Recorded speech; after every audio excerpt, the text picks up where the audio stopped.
రాజన్న సిరిసిల్ల జిల్లా వేములవాడ ఆలయం మూసివేతపై కేంద్ర మంత్రి బండి సంజయ్ స్పందించారు. ఆలయ విస్తీర్ణ అభివృద్ధి పనుల నేపథ్యంలో దర్శనాలు నిలిపివేయనున్నట్లు అధికారులు ప్రకటించారు. భీమన్న ఆలయంలో రాజన్న మొక్కులు చెల్లించుకునేందుకు ఏర్పాట్లు చేయడంపై బండి సంజయ్ తీవ్ర అభ్యంతరం వ్యక్తం చేశారు. రాజన్న మొక్కులు భీమన్నకు ఎలా చెల్లిస్తారని ప్రశ్నించారు. భక్తుల మనోభావాలకు భంగం కలిగిస్తే చూస్తూ ఊరుకోబోమని హెచ్చరించారు.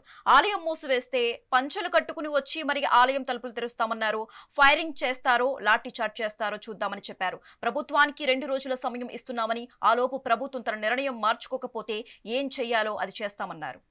రైట్, ఇక ఇదే అంశానికి సంబంధించి మోర్ అప్డేట్స్ మా ప్రతినిధి రవికుమార్ ఫోన్ ద్వారా అందిస్తారు. రవికుమార్, ఏదైతే వేములవాడ ఆలయాన్ని అభివృద్ధిలో భాగంగా ఈ రోజు నుంచి మూసివేస్తామని చెప్పేసి అటు అధికారులు చెప్పడంతో వెంటనే స్పందించిన ఇటు నిన్న రాత్రి ఏదైతే జూమ్ మీటింగ్ లో కేంద్ర మంత్రి బండి సంజయ్ కూడా కార్యకర్తలను ఉద్దేశించి కూడా వాళ్ళతో మాట్లాడడం జరిగింది.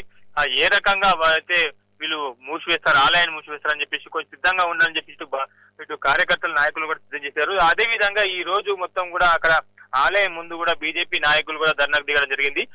ఏదైతే ఇప్పుడు వాళ్ళు అధికారులు అయితే చెప్పుకొచ్చేది ఏంటంటే, భక్తులకైతే మేము దర్శన భాగ్యం అయితే మన భీమన్న ఆలయానికి మార్చాం కాబట్టి అక్కడ భక్తులు అందరూ కూడా దర్శనం చేసుకుని అక్కడ భక్తులు మొక్కు చెల్లించుకోవాలని చెప్పేసి చెప్పుకొస్తున్నారు.